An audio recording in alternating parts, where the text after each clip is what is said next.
Good morning, everyone. We are continuing here in the words of the RAMBAM, starting a new chapter today, and a new halacha, actually. This is Hilchas Avodah Zarah v'chukas hagoyim, the laws of Avodah Zarah. Obviously, we're not allowed to believe in Avodah Zarah and idol worship. We have to see what that means. And the chukas hagoyim following in the ways of the non-Jewish world. Now, the Rambam begins off with a very famous piece, which is really his historical examination through the eyes of the Torah and Hashkafa of Emunah, of belief in HaKadosh Baruch Hu, how Avodah Zarah, how it began, how it consumed the entire world, how it disappeared with the advent of Avram Avinu teaching the world about monotheism, how Klal Yisrael became the nation of Emunah, and then we lost it, unfortunately, when we became assimilated in Mitzrayim all of those years. But then, how HaKadosh Baruch Hu rescued us. He brought Moshe Rabbeinu, took us to Har Sinai, gave us the Torah. And the Torah says, Anochi Hashem Elokecha, I am Hashem your God, that took you out of Mitzrayim. That's the mitzvah of Emunah. And once we have that mitzvah sealed in the Torah, so it is a part of the very essence of our spiritual DNA, that we are ma'aminim, we believe in HaKadosh Baruch Hu, and Avodah Zarah should be something that is obvious that we don't do. So let's hear the beautiful words of the Rambam. Probably will take us maybe a few days to get through this piece. B'yemei Enosh, in the days of Enosh.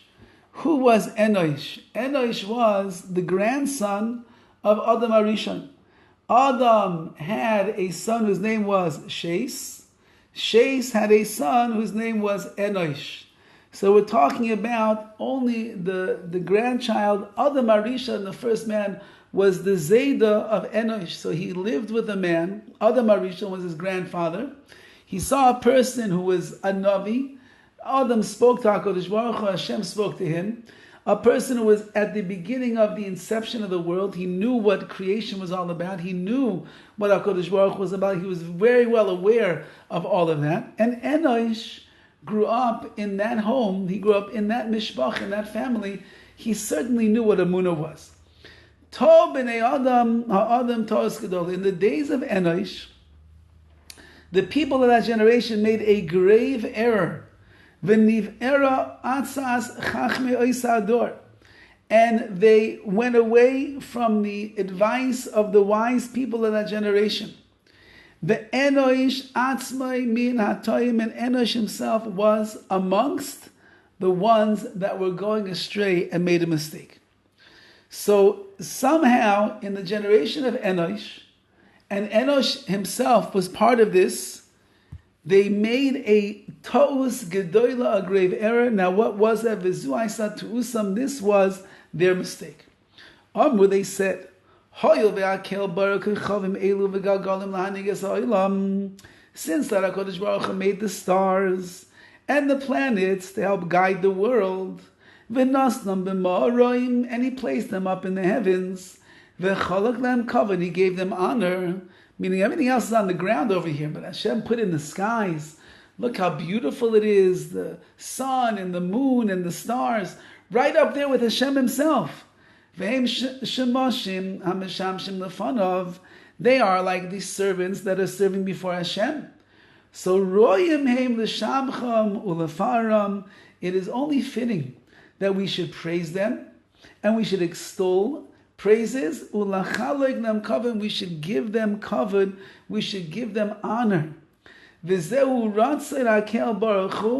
And this must be the will of Hashem. We should make great and we should honor the one that HaKadosh Baruch Himself makes great and honors Himself. Just like a king, just like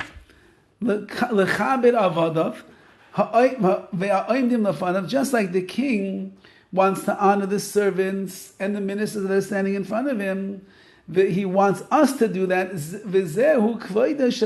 an honor for the king. Meaning, when you go to the king's palace and you are walking over towards the royal throne, he's flanked on all sides by servants and by ministers. You don't just walk past the minister and make a beeline to the king, As you're walking past the minister, you stop and you acknowledge them, and you mechaber them, and you honor them, and you bow down to them on your way to go see the king. Why? Because if the king chose this person to be his minister, the king has shown him deference and honor. You are obligated to do the same thing, and that itself shows an honor to the king.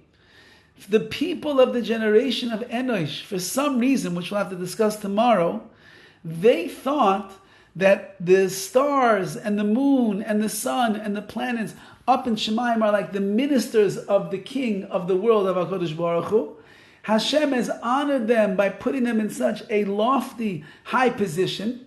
So therefore, it must be that in order for us to honor HaKadosh Baruch Hu in the right way, we need to honor them as well. And that's what we'll see. What did they do? They ended up giving their praises and the like to these things besides only praising Hashem. We have a lot to discuss. We'll go through more tomorrow, and we'll see the details of how the Rambam understands the downfall of Avodah Zarah in this world. All the best.